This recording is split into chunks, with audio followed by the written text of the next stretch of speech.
Rather fitting that this comes up. Dre from the Dre Dossier. The cloud is a battlefield and you're enlisted. You know about as much as me at this point. At least on this video.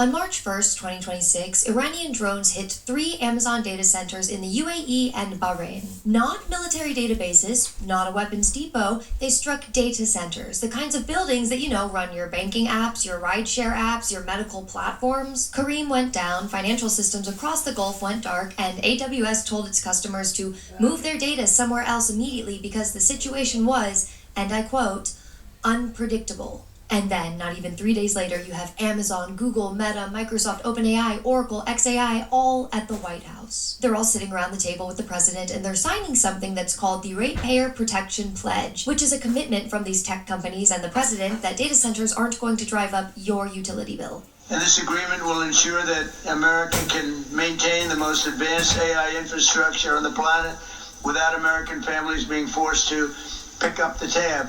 And that's why the early ones, they hook up to the electric utilities and they can't produce the kind of numbers electric-wise that they want, and they end up raising the rates. It's not going to happen anymore, and now it's going to go the opposite way. They'll make a lot of money, and electric rates, we actually think they're not going to stay. I think they're going to actually, Chris, they're going to actually come down.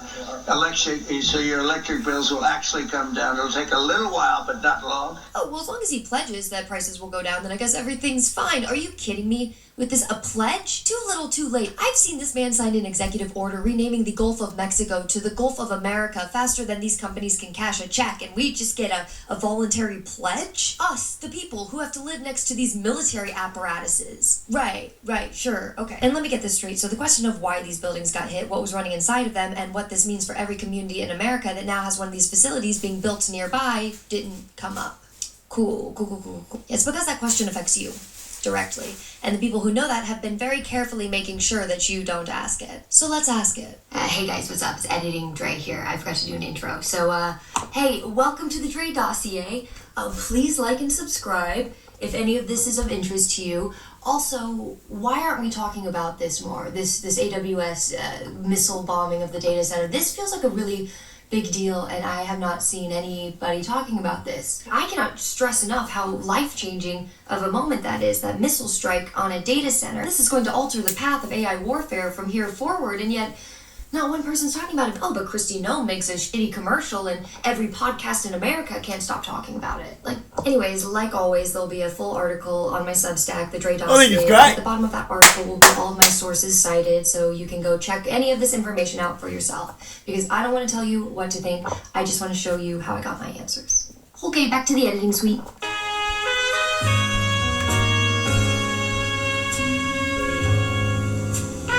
Now, there's a version of this conversation that has been happening in the tech and policy circles for years now. Whether or not your data should be living in the same infrastructure as classified military workloads, what that means for your privacy, and what that kind of exposure looks like should someone get in. And those are all really important conversations, but this conversation I want to have with you today is a little bit different. Because what happened in Bahrain was not some cyber attack. It wasn't a hack. It was a drone strike. We're in the physical world now, where actual buildings, actual neighborhoods, and what it means to live next to one of these facilities when warfare has decided their fair game actually has an effect on people's lives. When most people think about data centers, they picture the infrastructure behind the apps they use every day. Things like ChatGPT, email, Netflix, your cloud storage. And it's true, data centers are responsible for running those things, but that's not why thousands of acres of data centers are now popping up around the country. Because the actual scale of what's being built right now does not add up if you think about this as Let's think about this real quick. I'll just pop this in. As it goes on, I'm quite sure more stuff will come to mind. But Marinus is all about the data centre. It's all about fibre optics. It's all about data. And no one put a data centre right here where we live? Let's sink in for a minute. Right where we build remote control military tanks. Hello? How big a target you want to place on us? Surrounded by minerals as well. It's just your streaming service. So let's do a little math here, because a single ChatGPT query uses about 0.3 watt hours of electricity. So even with 700 million weekly users, consumer AI would barely register on the power grid. So when Amazon announces a campus in Indiana consuming 2.2 gigawatts of energy, the equivalent to powering half of the homes in the entire state, you have to ask what that's actually being used for, because it's not coming from you rage-baiting ChatGPT. Same thing goes for Meta when they're announcing a facility in Louisiana drawing 5 gigawatts, half of the electricity in New York City, by the way, and is being powered by $3.2 billion of natural gas, and the residents are on the hook for $550 million of those dollars. You have to ask the same question. Are you subsidizing the power plant facility that might be training military AI? Yeah, turns out there's a pretty good chance that that might be the case, because here's what the scale of infrastructure is actually for.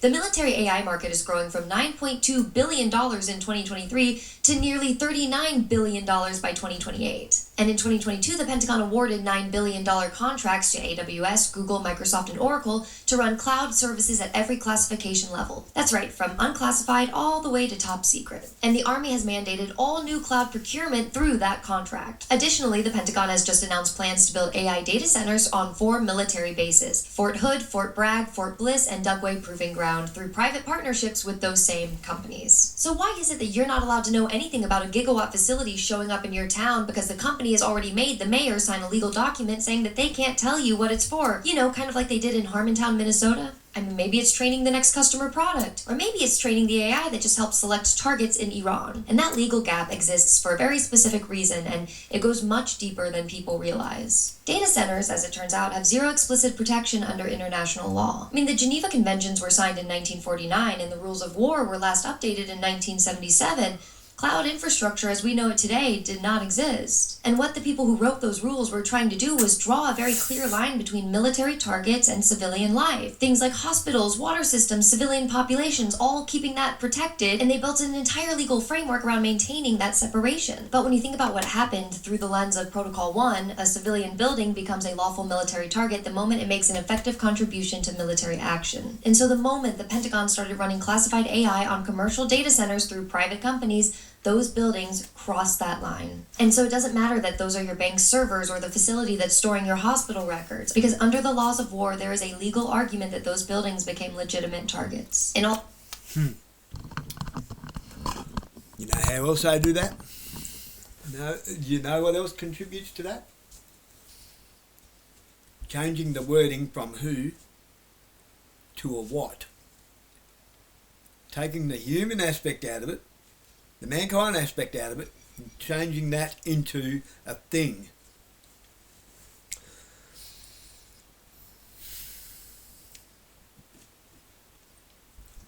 What is a weapon?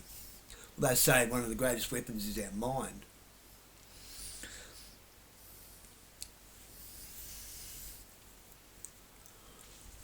Once you weaponise a mind or weaponise a religion, you have now turned a school into a weapons facility on paper.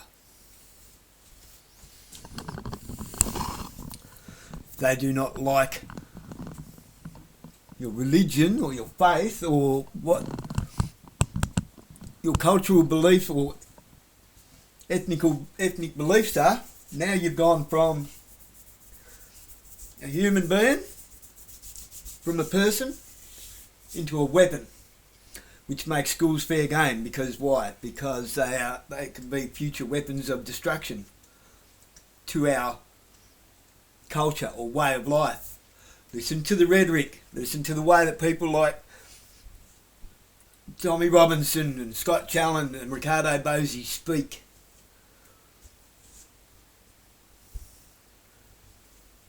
They unpersonalise, they dehumanise the aspect and turn people into objects. All this makes me think of this paper I read recently from Una Hathaway at Yale Law School, who published a major study called The Dangerous Rise of Dual-Use Objects in War. And the paper was tracking how the United States has progressively expanded what counts as a legitimate military target, from bridges in 1991 to apartment buildings in Syria. And if you ask me, I think data centers are the next logical step in that sequence. Which brings me to my second point, which is that those same laws are also put on the obligation of the defending side, meaning that you're not supposed to hide military operations inside civilian infrastructure. And yet the United States did exactly that. They deliberately did the opposite of what you're supposed to do with military infrastructure, and it was all through a $9 billion government contract. And the more I've read into this, the more frustrated I've gotten, because apparently, according to legal experts who wrote the Tallinn Manual, NATO's framework for digital warfare, they couldn't even agree on whether or not your data counts as a protected object under the laws of war. Meaning that a strike that destroys every bank record, every family photo album, or medical file on a bomb server might not actually register as harming a civilian object at all. And the Red Cross has formally called for the governments to fix this, and the UN Security Council has unanimously passed a resolution condemning attacks on civilian infrastructure. But the problem with all of that is that none of it is binding, and more importantly, none of it defines data centers. None of it has stopped any of these drones. What I'm trying to say is that there is a canyon-sized hole in this law that is designed to protect you and me, and yet the United States government has been operating from within that canyon. Now, I want to walk through with you a specific timeline that shows you exactly how fast this kind of stuff moves. In July of 2025, Anthropic, the company that makes Claude, an AI explicitly built with safety guardrails against autonomous weapons, received a $200 million military contract to run on classified networks through Palantir. Also, let's look at this. What is data? What is data? Data, tomato, tomatoes, tornadoes. What is data? It's information, it's knowledge, it's intel. What's in there? They have dehumanised us.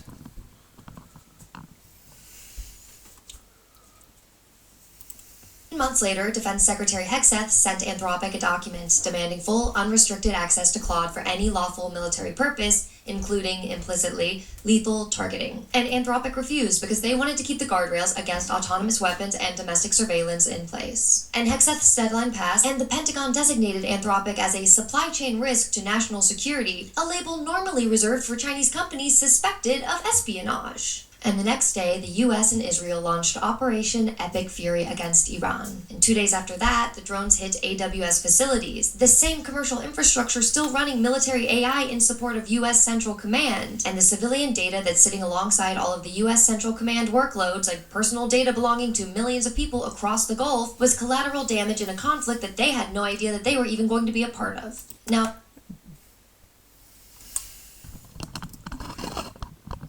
deleting the X-file, the Epstein list. Epstein Fury much? Told ya! The big erasure is on. They're trying to delete the files. The hard copies, the carbon copies, the digital copies and the cloud copies. Ah, dang, we've lost all the evidence. If you're new to my channel, I've been talking about the role of data centers in AI warfare for a while now, arguing that if AI warfare runs on data centers, then data centers become the obvious target for any adversary that can't compete technologically. I've even argued that what's being constructed under the east wing of the White House is likely a hardened data infrastructure rather than some ballroom that's been publicly announced. Because think about it, if you're a government that knows AI warfare is the next frontier and you need survivable infrastructure to run it, you're gonna build it underground, not above ground like a dummy. And that evidence has only gotten stronger and continued to pile on, but I'll save that for another video. Now, I do want to talk about the communities who are already fighting these data centers, because there's something critically important I think that's being missed within that conversation. People across the country have been pushing back against data centers, and their reasons are beyond valid, because a large data center can consume up to 5 million gallons of water per day. In fact, Northern Virginia's little data center cluster consumed nearly 2 billion gallons of water in 2023 alone, which was a 63% jump from 2019. I mean, 2/3 of data centers built since 2022 are in water-stressed areas. And the aquifer serving Joliet, Illinois is projected to be gone by 2030, largely in part because of data center demand. And those are beyond legitimate grievances, but what they haven't been told yet is that they're not just fighting a utility company, they are fighting a military target, and it's all thanks to these slimy NDAs. In Hermantown, Minnesota, elected officials signed non-disclosure agreements before they were allowed to find out what was being built on 200 acres of land. The project was coded Project Loon in internal documents, and the community's own representatives were legally barred from telling them what was going up in the community. In Doña Ana County, New Mexico, a predominantly Latino community of 15,000 people found out after the fact that their data center was part of the $500 billion Stargate project. Which, by the way, those data centers are monstrously different than the regular run-of-the-mill data center. In Florida, residents have been fighting a data center called Project Tango, which I've been covering closely more on my social media channels. When I got the Google alert that Larry Ellison had just bought this Lion Country Safari back in November, I knew something was up, but I didn't know what. But I knew that he was not going to do anything good with that land. So I started digging into the files, and I pulled every government contract, every legislative bill in that area from the past 6 months, and guess what they're building less than 2 miles down the road from Lion Country Safari? A little project they're calling Project Tango. It's a massive AI data center sitting on over 200 acres and next to the largest natural gas power plant in the country. And thanks to Florida law, the company behind that data center gets to remain anonymous. They get to hide their identity from the public. So for legal reasons, I can't say for certain that it's Oracle behind that data center project. Could be Amazon, could be Google, could be Microsoft, or it could be the guy who just bought Lion Country Safari down the road. Hard to say. Because that one is also under an NDA, also with representatives who are legally prohibited from telling their constituents who is behind it or what it's for. And it's no secret, people are pissed. Community opposition has surged 125% in a single quarter of 2025. And at least 14 states have passed moratoriums. For example, Senator Liz Krueger introduced legislation in New York for a 2-year halt. Food and Water Watch released a comprehensive report laying out a full environmental, economic, and democratic case for stopping construction until we have actual rules put into place. I mean, this is not a radical idea. These laws that are being proposed aren't even to stop the data centers completely. It's just to pause them until we figure out what we're building. Because right now we are building faster than we are comprehending. And these communities are fighting over water and power and the fact that their elected officials have signed documents preventing them from sharing basic information with others, and in many cases have taken money in order to not share this information with voters. And the people fighting for their water and clean air also don't realize that they're fighting for their physical safety. And there's one other thing that's worth mentioning that I don't want to get lost in all of this.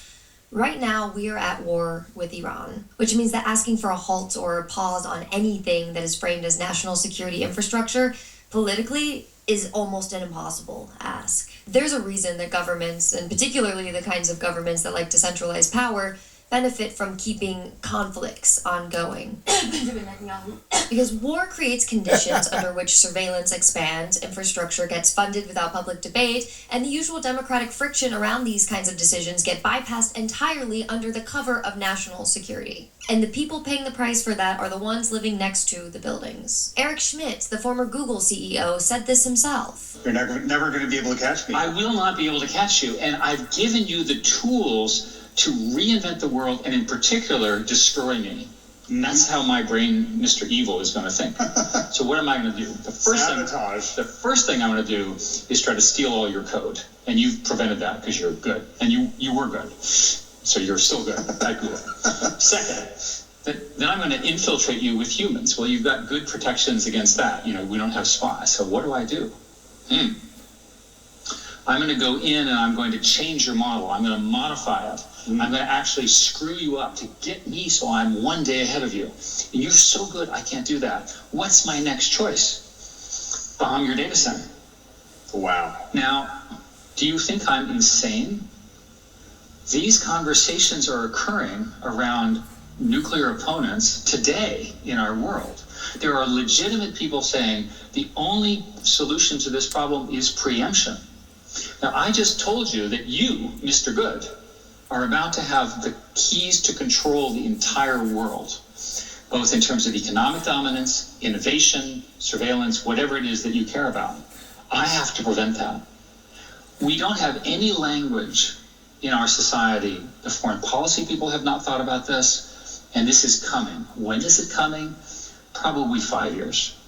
We have time. We have time for this conversation, and this is really important. And if that's just how the game is played these days, then I think it's important to understand where the important infrastructure actually goes, because this explains a lot of things that otherwise don't really quite make sense. Companies and governments have been quietly converting Cold War bunkers, limestone mines, and former NATO ammunition depots to underground data centers for years now. Iron Mountain, which is probably one of the most famous ones, is a 330,000 square foot facility in Pennsylvania inside a limestone mine, 220 feet underground. There's a former RAF nuclear bunker in Kent, England, running servers 100 feet below otherwise grassy fields. I've talked about Oracle's underground data centers in Jerusalem that are 9 stories underground. In Switzerland, there are 2 nuke-proof military bunkers in the Alps that are some of Europe's most secure data storage facilities, cooled by water from an underground glacial lake. And honestly, it's not a bad use of those facilities, because if you think about it, building underground costs roughly double what it would to build above ground. So around $2,000 per square foot compared to the $1,000 above ground, with a full running facility approximately costing around $300 million and taking over 3 years to build.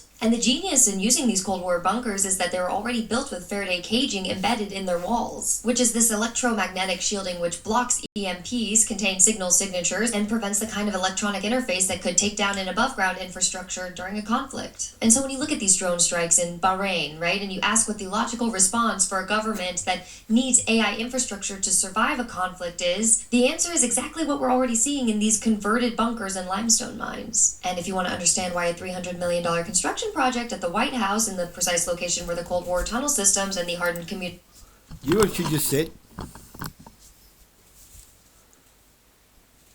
They keep all the dirt that they want on everyone in the world, and I mean everyone, every single person. They keep everything in an underground bunker. Oh, geez, we forgot to put the Epstein files down there. EMP. Boom. Now that's a great reset. Ha! If we don't get these people into The Hague real soon, geez, I'm standing hanging on to that like it's a microphone. If we don't get these people into The Hague real soon, like yesterday, they're going to get away with it all. They're going to get away with it.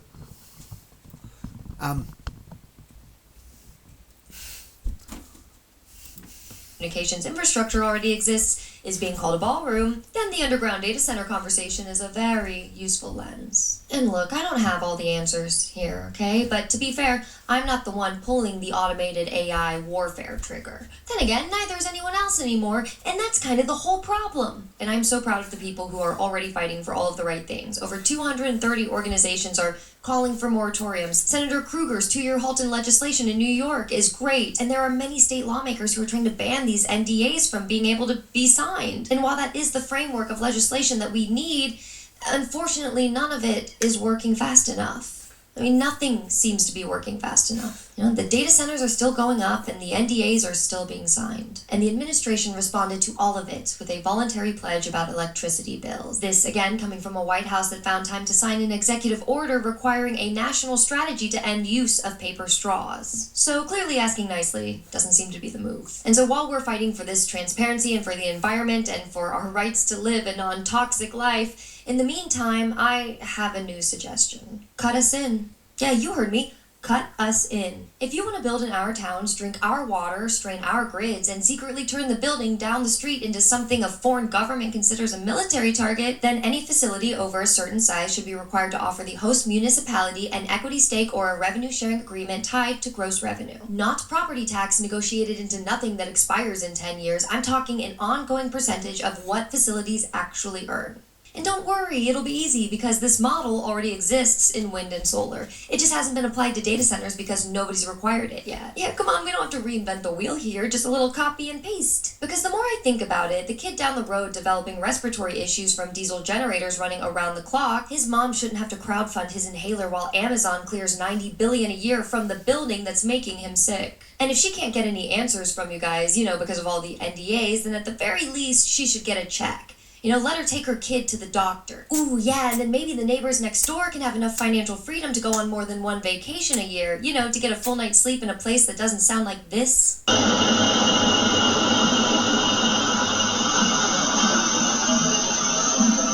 Now, don't get me wrong, I'm not saying that this municipality buy-in is the final solution.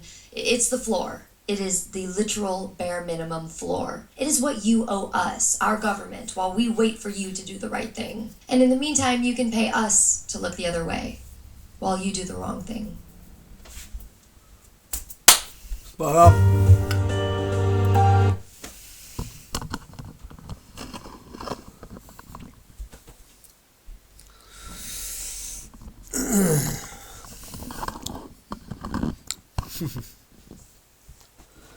We've got big problems, haven't we? We've got really big problems. I'm not sure what to do about it. Oh, yeah, I do. Pull the plug. All you Mariners people, not the ones for Mariners, the ones against, this is the information you need. This will knock it on the head overnight. It's how you get the support you need.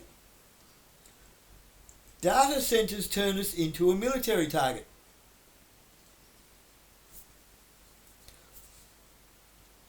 Literally.